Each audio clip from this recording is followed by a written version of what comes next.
ऐसा योद्धा था जिसने अपने प्यार को बचाने के लिए अपनी जान की भी परवाह नहीं की। एक ऐसी लड़की जिसका मकसद केवल बदला लेना था। दो लोगों की एक असंभव प्रेम कहानी जो शायद ही पूरी हो सकती थी। कहानी की शुरुआत सन 1398 से होती है, जहां जोशियन राजवंश की सेना और उनके शत्रुओं के बीच युद्ध चल रहा था। किम नाम का एक जनरल और उसकी सेना अपने युद्ध कौशल से सभी शत्रुओं को मार गिराते हैं। वहीं महल में राज्य के मंत्रियों में मतभेद चल रहे हैं।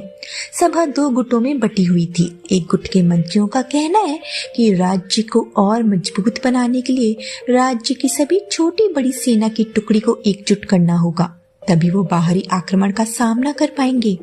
इससे पहले कि राजा कोई जवाब दे पाता, किम दरबार में आता है। जीत की खुशी में राजा उसके लिए जश्न करने का आदेश देता है। किम जनरल होने के साथ साथ राजा का समधी भी था। असल में किम का नाजायज बेटा जिन राजा का दामाद है।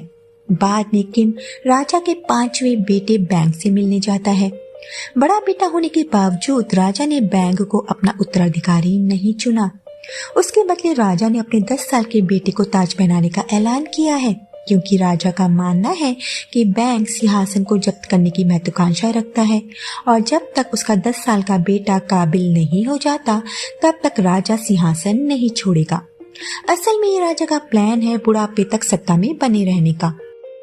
फिर हम देखते हैं कि एक बच्चा कुछ चोरी करके भाग रहा है। किम उसे पकड़ लेता है।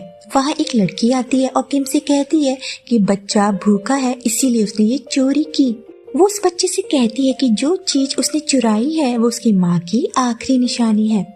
इस लड़की का नाम कहना था। वो उस बच्चे को अपनी एक अंगूठी देते हुए कहती है कि वो दोबारा से चोरी ना करे और फिर वो किम से अपने व्यवहार के लिए माफी मांगती है।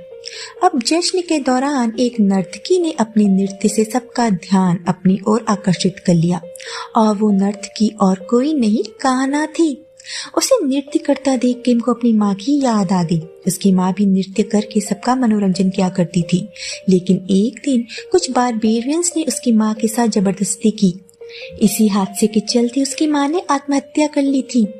किम ने उन बारबेरियंस के एक आदमी को मार डाला था और फिर उसे एक मंत्री ने अपने पास रखकर युद्ध कौशल की कला सिखाई और अपनी बेटी की शादी किम से करवा दी, क्योंकि उस मंत्री की बेटी किसी और आदमी की वजह से प्रेग्नेंट हो गई थी। जश्न के दौरान कान्हा को देख एक हफ्सी मंत्री ने उसे बुरी नीयत से पकड़ लिया। उस नर्तकी की मैडम उस हफ्सी मंत्री को समझाती है कि कान्हा वर्जिन है और वो यहाँ सिर्फ अपने नृत्य से उनका मनोरंजन करने आई है।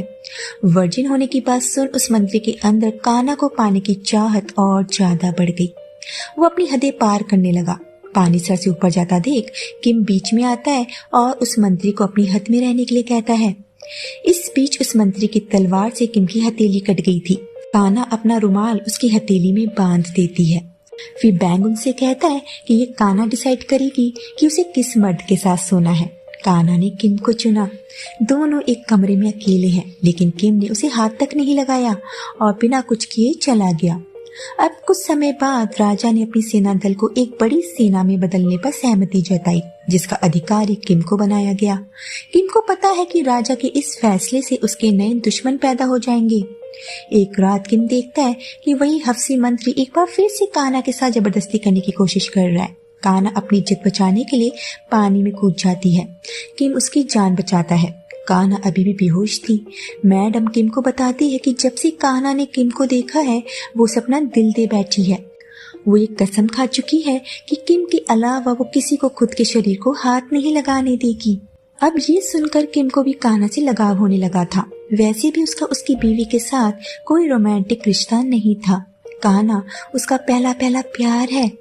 किम की पत्नी उसकी भावनाएं समझ चुकी थी, इसीलिए वो कान्हा के पास जाती है उसे धमकाने कि वो उसके पति पर डोरे ना डाले और यहाँ से चली जाए। अब कान्हा किम को एक प्रेम पत्र लिखती है। उसे बताती है कि वो उसकी गलियों में अब कदम नहीं रखेगी। वो उसकी जिंदगी से हमेशा के लिए जा रही है। यहाँ रहकर वो उसकी जिंदगी में और मुश्किलें खड़ी नहीं करना चाहती। ये सब पढ़कर किम घोड़े पर सवार कान्हा के पास आता है, जो बस निकलने ही वाली थी। किम उसे रोक लेता है, उसे गले लगाता है। यहाँ से कान्हा किम की कॉन्क्यूबाइन यानी कि रखैल बन गई। रखैल है तो क्या हुआ, है तो किम का पहला प्यार। वो किम के साथ उसी के घर में रहने लगी। ये दोस्ती किम की बहू यानी जिन की पत्नी या कहीं राजा की बेटी से हो जाती है। दोनों को कहानियों और कविताओं का शौक था। कान्हा उसे एक कहानी सुनाने लगी जो इस प्रकार है। एक दिन एक लड़का गांव की एक लड़की को धोखे से एक कमरे में ले आया। वहां उसका बलात्कार किया गया, लेकिन कान्हा उसे ये नहीं बताती कि वो आदमी और कोई नहीं, उसका पति जिन था जिसने वो घिनौना काम किया था। लड़की और उसकी माँ ने अधिकारियों से मदद की गुहार लगाई, लेकिन उसकी किसी ने नहीं सुनी। उस लड़की की माँ की मौत हो जाती है। बदमाश लड़कों ने उस लड़की का घर भी जला डाला। उस लड़की को इंसाफ नहीं मिला। उसकी कहानी अभी अधूरी है। कहानी सुनकर राजा की बेटी को बहुत अफसोस हुआ। कान्हा उसे इस कहानी का अंत सोचने के लिए कहती है, लेकिन राजा की बेटी कहती है कि ये कहानी इतनी दयनीय है कि वो इस कहानी का अंत नहीं बता सकती। तभी वहां जिन आ गया। उसे देख जिन उसकी खूबसूरती से मोहित हो गया, लेकिन उसके पिता की रखेल थी। जिन उस पर हाथ नहीं डाल सकता। हमें पता चला कि जिस लड़की के साथ जिन ने गलत किया था वो और कोई नहीं, कान्हा थी। मगर इस बार वो कोई कमजोर लड़की नहीं, बल्कि बदले की आग में झुलस रही एक नागिन है। उसी रात किम पर हमला हुआ। वो बाल बाल बच जाता है। हमलावर मारे जाते हैं। राजा तक खबर पहुंची। मंत्री यांग और किम के दल को पता है कि ये काम किसका है। राजा ने आज्ञा दी कि सभी प्राइवेट गार्ड्स को बर्खास्त कर दिया जाए, यानी अब कोई भी अपने नीचे सेना नहीं रख सकता। राजा के इस फरमान को लेकर किम राजा के 5वें बेटे राजकुमार बैंग के पास पहुंचा और उसकी सेना और घोड़ों को जब्त करने की बात कही। राजकुमार बैंग गुस्से में अपने सारे घोड़ों को मार देता है। वहीं किम और कान्हा के बीच नजदीकियां बढ़ने लगी। कान्हा भले ही एक प्लान के साथ उसकी जिंदगी में आई थी, लेकिन किम की अच्छाइयां उसे अपने मकसद से भटका रही है। किम उसे अपना सपना बताने लगा, एक ऐसा देश जहां सब खुशी से नाच रहे हो, किसी को किसी से कोई किला नहीं, कोई शिकवा नहीं। अब जैसे जैसे छोटे राजकुमार का राज्य अभिषेक नजदीक आ रहा था, माहौल भी गर्म होता जा रहा है। वहीं दूसरी तरफ बैंग भी पूरी तैयारी कर चुका था। हमें पता चला कि कान्हा उसके शतरंज का एक मोहरा है। उसे किम के करीब लाना राजकुमार बैंग की ही चाल का एक हिस्सा था। वो जानता है कि कान्हा जिनसे अपने साथ हुए कांड और अपनी माँ की मौत का बदला लेना चाहती है, और जिन राजा का दामाद है। राजा से बदला लेने के लिए बैंग कान्हा का यूज कर रहा है, लेकिन आज कान्हा उसे बदली बदली सी लगी। राज्याभिषेक वाले दिन बैंक के प्लान के अनुसार कान्हा जिन को उसी जगह बुलाती है जहां उसके साथ जिन ने गलत काम किया था। जिन उसके साथ एक बार फिर से मारपीट और जोर जबरदस्ती करने लगा, लेकिन तभी अचानक वहां कोई आ जाता है। उधर महल में बैंक की सेना ने हमला कर दिया। दोनों तरफ से तलवारें चलने लगी। शोर सुनकर राजा ने पूछा कि क्या हो रहा है। तभी राजकुमार बैंक सामने आया और कहने लगा कि किम ने महल की किलेबंदी करके हम पर आक्रमण कर दिया है। किम कहता है कि ये सब झूठ है, हम किले की हिफाजत कर रहे थे। बैंक फिर से एक चाल चलते हुए कहता है कि आपके दामाद का एक लड़की से प्रेम संबंध चल रहा है, जो कि एक दंडनीय अपराध था। सबूत के तौर पर वहां कान्हा और जिन को लाया गया। कान्हा को देखकर किम के पैरों तले जमीन खिसक गई। उसे यकीन नहीं हो रहा था कि कान्हा बेवफा हो सकती है।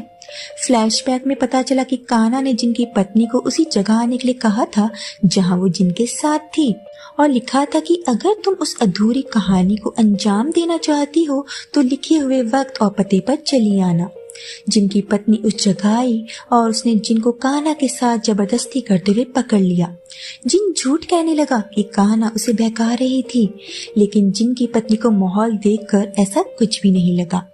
अब राजा राजकुमार बैंक पर यकीन कर बैठा और उसने कान्हा को कालकोठरी में डाल दिया।